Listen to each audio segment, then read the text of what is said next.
చెప్పు దానికి సమాధానం. పొరపాటు జరిగితే చెంపలేసుకో.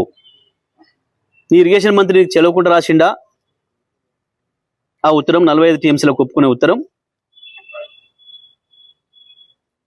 దాని మీద మాట్లాడు.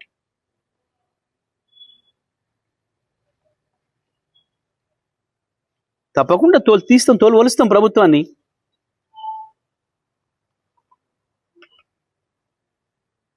నీ తోలు వలవడానికి నీ శరీరాన్ని ముట్టుకునే పరిస్థితి లేదు. గంత గలీజ్ శరీరం అనేది. దాన్ని ముట్టుకుంటే కంపు. నీ నోరు ఆ సివరేజ్ లైన్ల కంటే కంపు. నీ మైండ్ కంపు. ఎందుకు వస్తాయి ఆ మాటలు? కేవలం సమాధానం లెక్క. కేసీఆర్ వేసిన ప్రశ్నకు సమాధానం లెక్క. ఎందుకు వణుకుతున్నావు? కేసీఆర్ ప్రజలకు పోతానంటుంటే మహబూబ్నగర్లో సభ పెడతాడంట, నల్గొండ సభ పెడతాడంట, రంగారెడ్డి సభ పెడతాం, తప్పకుండా పెడతాం. ప్రతి చోట పెడతాం సభలు. పెట్టు. నీకు చేతనైతే కేసీఆర్ అడిగే ప్రశ్నకు సమాధానం చెప్పు. తెలంగాణ ప్రజలు అడిగే ప్రశ్నకు సమాధానం చెప్పు. దానికి పరిష్కారం ఏందో చూడు. ప్రజలు గెలవాలంటే అవతల వాళ్ళకంటే మంచి పనులు చేసి గెలవాలి తప్ప, అవతల వాళ్ళకంటే మంచిగా మాట్లాడి గెలవాలి తప్ప, నీ బూతులకు నీ ఎదురుగా ఉన్న సర్పంచ్లే తిట్టుకుంటూ పోయినారు. చీనీ అమ్మ ఇదేంది, సాగు కోరుకుంటాడు ఎవడన్నా?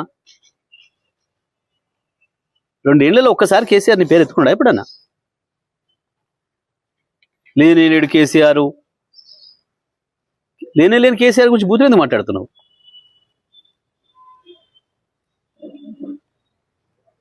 నువ్వు, నీ పోలీసులు, నీ గుండాలు, నీ అధికారులు అందరు కలిసి ఎన్నికలకు వస్తే కూడా టీఆర్ఎస్ సైనికులు అద్భుతంగా వీరోచితంగా పోరాడి ఫలితాలు సాధించింది. దానికి భయపడుతున్నావు.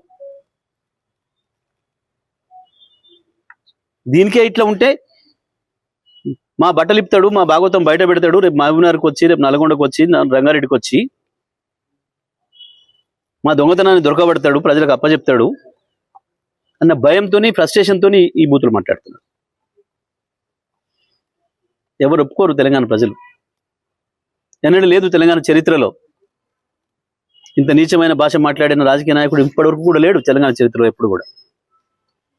నీకు వాళ్ళతో సమాసం ఎక్కువ ఉండి ఆ కల్చర్ తీసుకొస్తున్నాం ఇక్కడికి.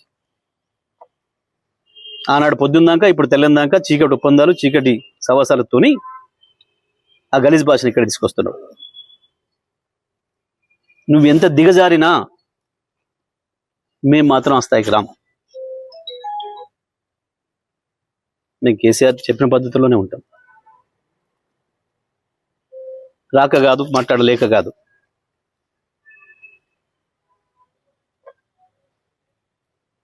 ఎవడు మాట్లాడితే వాడి మీద ఓ దొంగరాతలు రాస్తూ, చెత్తరాతలు రాస్తూ, కుటుంబాలను ఇబ్బంది పెట్టే పద్ధతుల్లో నువ్వు చేస్తున్న వెధవ పని తప్పకుండా నీకు శిక్ష ఇస్తుంది, శిక్ష పడుతుంది.